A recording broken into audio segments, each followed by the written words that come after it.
माँ लक्ष्मी। आज माता लक्ष्मी की कृपा कौन नहीं पाना चाहता है। हर कोई चाहता है कि माता लक्ष्मी की कृपा उन पे बरसे और वो जीवन में सुख समृद्धि आनंदित होकर जीवन व्यतीत करें। माता लक्ष्मी जी, लक्ष्मी के अंदर देखिए एक शब्द छुपा है, लक्ष्य। लक्ष्य होना चाहिए जीवन का। तो जो मनुष्य अपना कोई लक्ष्य निर्धारित करता है और उस लक्ष्य को पूरा करने के लिए सच्ची मेहनत और लगन से जुट जाता है तो डेफिनेटली उनके ऊपर माता लक्ष्मी अति प्रसन्न होती है, बहुत ज़्यादा प्रसन्न हो जाती है और उनके घर में स्थायी रूप से अपना स्थान बना लेती है, वहीं रुक जाती है। तो जो लोग अपना लक्ष्य निर्धारित करके अपना पूरी मेहनत से जुट जाते हैं तो उनको कभी जीवन में माता लक्ष्मी की कृपा से वंचित नहीं होना पड़ता। उनके ऊपर माता हमेशा प्रसन्न रहती है और वो जीवन में हर सुख आनंद पाते हैं। तो माता लक्ष्मी जो उनकी कृपा पाना चाहते हैं तो आप समझ गए होंगे कि मेहनत करना, अपने लक्ष्य को पूरा करना ज़रूरी है और जो इसमें सक्षम है वो डेफिनेटली सक्सेस होता है लाइफ में। देखिए माता लक्ष्मी जो है वो एक कमल से भी जुड़ी हुई है। आपने देखा होगा कि उनके साथ हमेशा एक कमल रहता। तो कमल जो है वो भी एक मैसेज देता है आपको। माता लक्ष्मी की कृपा पाने के लिए वो आपको एक मैसेज दे रहा है कि देखिए कमल कैसा होता है, कमल कीचड़ में होता है। आपने ऑब्ज़र्व किया होगा कि कोई भी कमल हमेशा कीचड़ में खिलता है, कीचड़ में ही रहता है। तो उसका मतलब क्या है? तो ये जो कमल है जो कीचड़ में रहता है तो उसके नीचे पानी रहता है, वो पानी बहता भी रहता है और गंदगी भी रहती है। तो भी आपने देखा होगा कि कमल जो है वो स्थिर रहता है, खड़ा रहता है। फिर भी चाहे वो कीचड़ हो, बहता पानी हो, कमल कभी भी गिरता नहीं है। तो कमल का भी एक संदेश माता लक्ष्मी के द्वारा दिया जाता है कि यदि आप धन अर्जित कर रहे हो, मेहनत करके कमा रहे हो तो उसको सिर्फ संचित करना ही ना सीखे बल्कि उसको खर्च करना भी सीखे। जैसे आप कोई लक्ष्य निर्धारित करते हैं पैसे कमाने का, उसी तरह लक्ष्य निर्धारित करें पैसे खर्च करने का। ऐसे नहीं कि बिना कारण ही आप फालतू खर्चा कर दें, ऐसे भी नहीं करना। एक लक्ष्य निर्धारित करें कि मैंने ये जो मेहनत से धन कमाया है मैं उसे पर्टिकुलर अच्छी जगह पे अच्छे काम के लिए या घर में कोई अच्छी चीज़ें लाने के लिए, किसी अच्छे लक्ष्य के लिए मैं अपना जो मेहनत की कमाई है वो यूज़ करें। तो जिस लक्ष्य, अगर समझो आपने लक्ष्य निर्धारित किया, मेहनत किया, काम किया, पैसे संचित कर रहे हैं, पैसे संचित करने का भी कोई रीज़न होना चाहिए।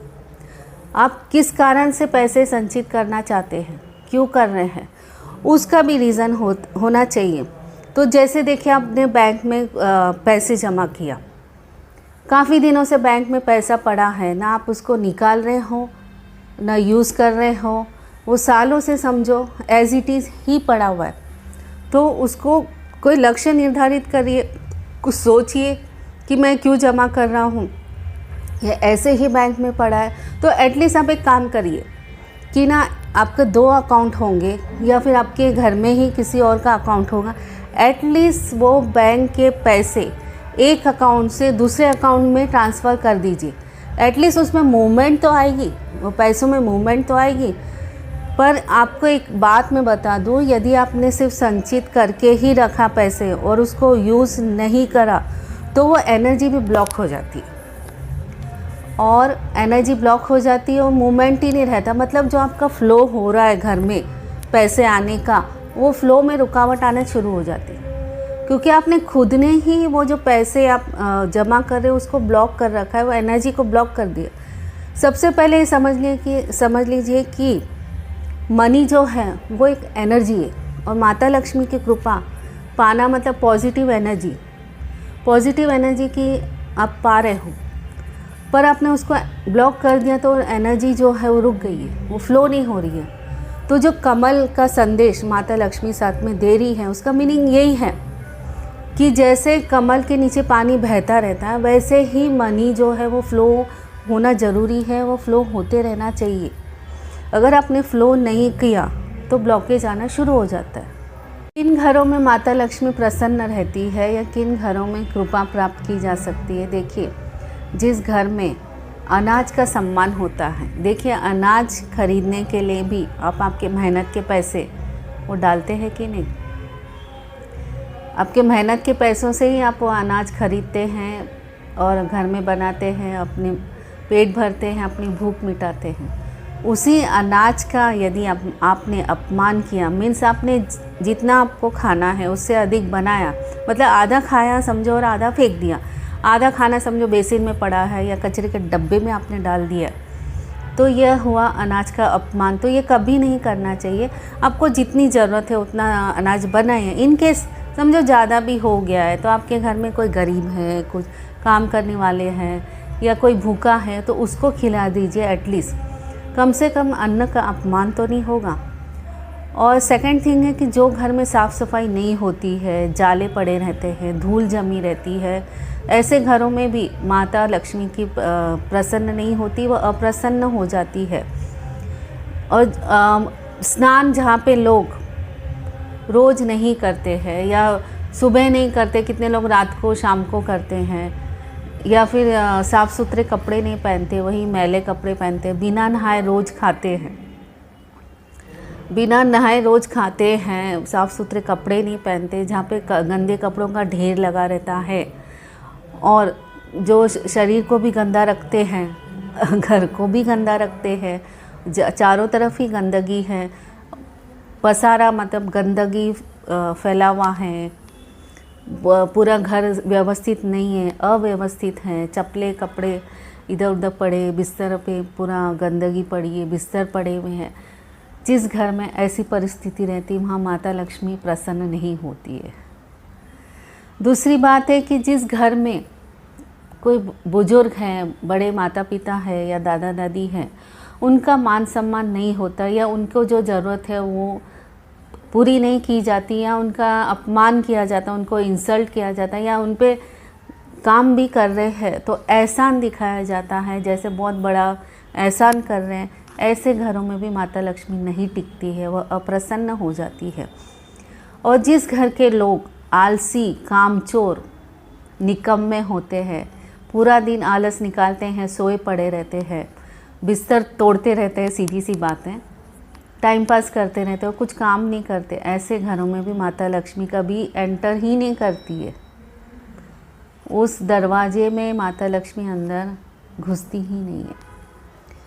और जिस घर में टूटे फूटे बर्तन हैं, आड़े टेढ़े बर्तन हैं, प्लास्टिक के खाली डिब्बे ऐसे ही बिखरे हुए हैं, और मतलब आप समझ गए होंगे कि टूटे फूटे बर्तन कैसे होते हैं, जिसके ऐसे कोने निकले हुए हैं, धार निकली हुई है, और फैशन के नाम पे जैसे आजकल फटे हुए कपड़े पहनते हैं वो भी एक फ़ैशन है।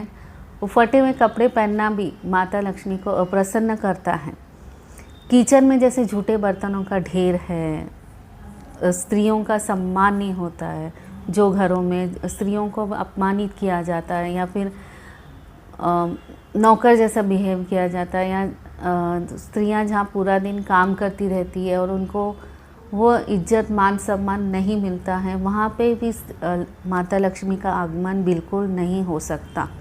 घर में मंदिर साफ़ सुथरे नहीं हो, मंदिरों में धूल जमी हो, रोज़ दिया बत्ती नहीं होता हो, भगवान का नाम नहीं लिया जाता है, सुबह शाम मतलब भगवान का दिया नहीं जलाया जाता, कुछ किया नहीं जाता ईश्वर के नाम पे। साथ ही मंदिर में भी बासी पुराने फूल पड़े हुए हैं, यहाँ तक कि आप जहाँ पैसे रखते हैं, जहाँ आपका लॉकर है, वहाँ पे भी आपने समझो बासी फूल जमा करके रखे हैं, और समझो पुराने बिल जमा करके रखे। कितने लोगों को आदत है का पुराने बिल सालों तक के पड़े रहते हैं। लॉकर में जैसे नोट बिखरे हुए हैं, ऐसे गड्डी करके जमा करके लाइन से नहीं रखा है, और फटे टूटे नोट जो है वो आप एक्सचेंज वगैरह नहीं करवाए, समझो ऐसे ही पड़े, पुराने नोट से ऐसे ही पड़े हैं, और आपने सब फैला के रखा। यहाँ तक कि आप पर्स में भी पैसे रखते, लेडीज़ जो पैसे रखती है पर्स में, वो भी अगर अच्छे से जमा के नहीं रखी है, और चिल्लर और चाबी है, बिल है, सब एक साथ ही एक जगह पर्स में ठूस दिया, तो वो भी गलत है। यदि आप पर्स में चिल्लर अलग रखें, चाबी का स्थान अलग रखें, बड़ी नोट जो गड्डी करके अच्छे से रखें, जो भी है आपके पास जितनी भी है उसको व्यवस्थित अगर पर्स में भी जमा करके रखें, लॉकर में भी रखें, और लॉकर में, मंदिर में बासी फूल, बील, कागज़, अगरबत्ती के, समझो हम लोग अगरबत्ती या फिर दिया यूज़ कर लेते हैं तो उसके बचे हुए जो कागज़ वगैरह रहते हैं पैकिंग के, वो तक ड्रॉवर में पड़े रहते हैं, तो वो भी आपको साफ़ करना है समय समय पर, वो भी पड़े रहना नहीं चाहिए। ऐसी परिस्थिति में क्या होता है कि माता लक्ष्मी अप्रसन्न हो जाती हैं, तो लक्ष्मी जी को प्रसन्न करने के लिए घर में साफ़ सफाई बहुत ज़रूरी है। दूसरा है कि कितने लोगों को ऐसा पैर पटक पटक के चलने की आदत है, ऐसे ठक ठक ठक पैरों की आवाज़ करते करते चलेंगे, या फिर पैर घसीट घसीट के चलेंगे, या फिर जब दोनों पैरों की सफाई करते हैं तो पैरों को आपस में ऐसा एक दूसरे पे रगड़ के साफ़ करेंगे नल के नीचे, तो ये भी नहीं करना चाहिए। ऐसा पैर रगड़ के या पैरों का आवाज़ करके चलते हैं तो उसमें भी, हाँ ये भी है कि समझो बेड पे या चेयर पे भी ऊपर कहीं बैठते हैं तो पैर हिलाते रहते हैं, तो वो भी नहीं करना चाहिए, तो इससे भी माता लक्ष्मी अप्रसन्न हो जाती है। और कितने लोगों को तो चुगली खाने की आदत रहती है, शिकायतों की तो लिस्ट ही रहती है उनके पास, हमेशा उन लोगों की कंप्लेंट्स, दूसरों के लिए हमेशा कंप्लेंट्स। और जो लोग ऐसी शिकायत करते या चुगली का जो गेम खेलते हैं, एक दूसरे की चुगलियाँ खाते हैं, ऐसे लोगों के पास भी माता लक्ष्मी नहीं आती है। और बिना कारण ही जैसे चुगली करना या बिना कारण ही किसी के लिए कुछ भी बोलना, या फिर बिना कारण ही हंसना, या खाना खाते खाते भी कितने लोग है करके हंसते हंसते रहेंगे, मुंह में का पूरा गस्सा दिखेगा, पूरा अन्ना जो उनका चबाया हुआ दिखेगा।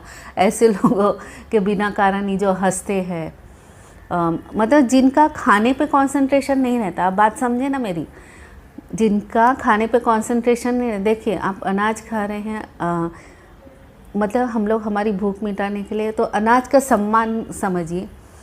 स्टार्टिंग में भी मैंने कहा अनाज का सम्मान करना सीखिए। तो जो खाना खाते वक्त भी बिना कारण है हंसते हैं, और समझो कोई हंसी का कारण नहीं हो तो भी बिना कारण हंसते हैं, तो ऐसे लोगों के घर में भी माता लक्ष्मी आने से कतराती है।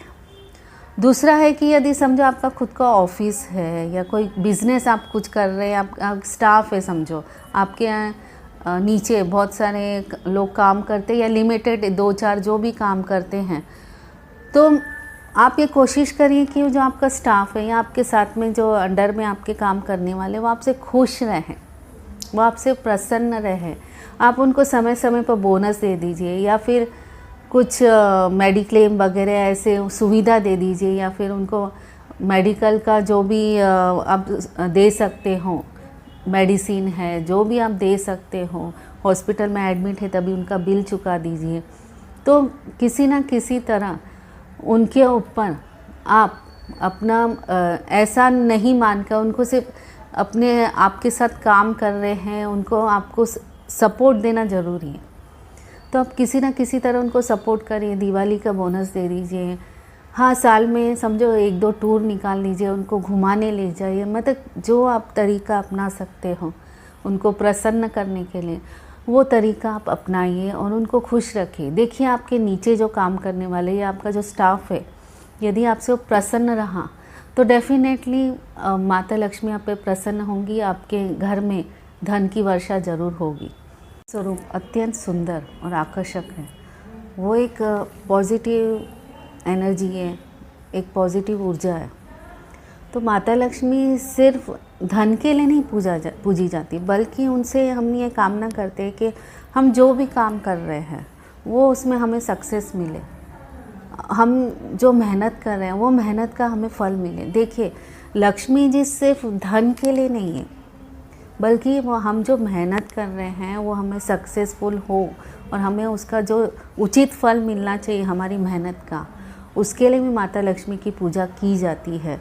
और जिस घर में गणेश जी और विष्णु जी की माता लक्ष्मी के साथ पूजा की जाती है, उस घर में तो डेफिनेटली माता लक्ष्मी कभी वो घर छोड़ के नहीं जाती, वो बहुत प्रसन्न रहती, क्योंकि उनके साथ उनके वो गणेश जी और विष्णु जी की भी पूजा की जा रही है। और माता लक्ष्मी जैसी चंचल है, उनका नाम ही है चंचला। तो क्यों है उनका नाम प्रसिद्ध है चंचला? क्योंकि धन जो है वो कभी एक जगह नहीं टिकता है। और मैंने कहा वो धन घूमते रहना चाहिए, तो उस प्रकार से भी धन घूमना चाहिए। तो माता लक्ष्मी को चंचला और धन की देवी, साथ ही कामना की देवी भी कह सकते हैं आप, कि आपका जो भी मेहनत कर रहे हो, जो भी है, आपको उचित फल मिले। जिस घर में झूठ बोला जाता हो और जिस घर के लोग कमाने के उद्देश्य से दूसरों को लूटते हैं, दूसरों को धोखा देते हैं, ऐसे लोगों के घर में भी माता लक्ष्मी कभी नहीं टिकती। वह अप्रसन्न रहती है और चली जाती हैं। तो कभी भी सत्य बोलिए और हमेशा दया भाव का भावना रखिए, लोगों को मदद करने की भावना रखिए, किसी ज़रूरतमंद को देने की भावना रखिए, एक पॉजिटिवली आप सोच रखिए, पॉजिटिव एनर्जी रखिए, तो माता लक्ष्मी ज़रूर आप पे प्रसन्न होंगी। और जिस घर में पितृदोष होता है, समझो आपके घर में पितृदोष था, आपने पितृदोष निवारण कर लिया, जैसे गया जी में पिंडदान किया, जो भी हमारे हिंदू सनातन धर्म में जो भी है पितृदोष निवारण के लिए, यदि आपने वो निवारण कर दिया और पितृदोष से निकल गए, तो आपके घर में माता लक्ष्मी ज़रूर विराजमान होगी, ज़रूर आएगी।